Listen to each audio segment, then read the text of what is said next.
Hey guys, in today's video, I'm going to be talking about what are KPIs. Now, you might have heard this term before in wholesaling real estate, tracking your KPIs. So in this video, I'll be showing you how to track your KPIs and how to use it in your wholesaling business.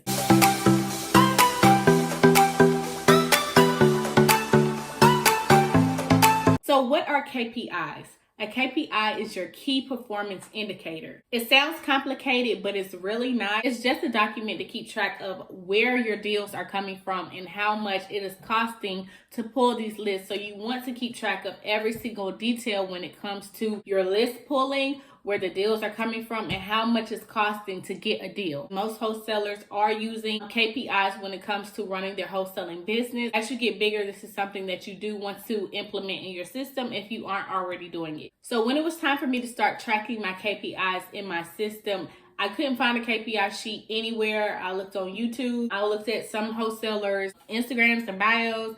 I still didn't find it. So I was like, okay, well, I'm just going to have to create my own KPI sheet. So I'm going to share with you guys my KPI sheet. It will be a free download that you can download to your computer and you can edit it yourself. You can add, you can take away, you can, customize it and make it your own. I just did a basic KPI sheet that I am also currently using. You want to make sure your KPI sheet includes is the list cost. So how much are you spending per month, per week, per day to pull these lists? Okay, so that's something that you want to document in the KPI sheet. Another thing you want to include is what campaign are you pulling. So say if you're pulling a high equity campaign, you want to make sure that you put that in your KPI sheet. Number 3 is what market are you targeting. Next, you want to include what type of list you're pulling. Is this a vacant list? Is this an owner-occupied list? Next is the list size. How big is this list? Is it a list of 10,000? Is it a list of 20,000? Let's talk money, okay? How many offers were you able to make from this list? The next section is deals. This part I feel like is very important because you're tracking numbers. You get any type of deals at all from this list that you pull and spent your hard-earned money on. And next, you want to calculate your revenue.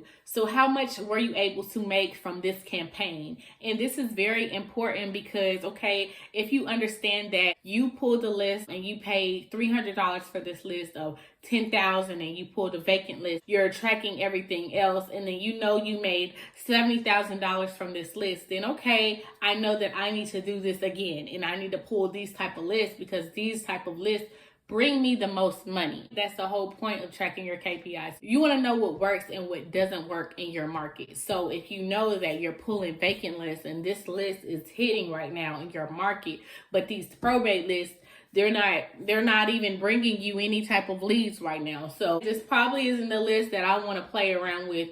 I need to go ahead and pull some more vacant lists. So just tracking your KPIs, these really help your system. You can alter it if you want to, but I'm just going to give it to you guys because I couldn't find it anywhere. So if this video provided value, if you like and subscribe, it will definitely help grow my channel. And make sure you guys leave some comments for me so I can know how to help you. And I will see you guys in my next video.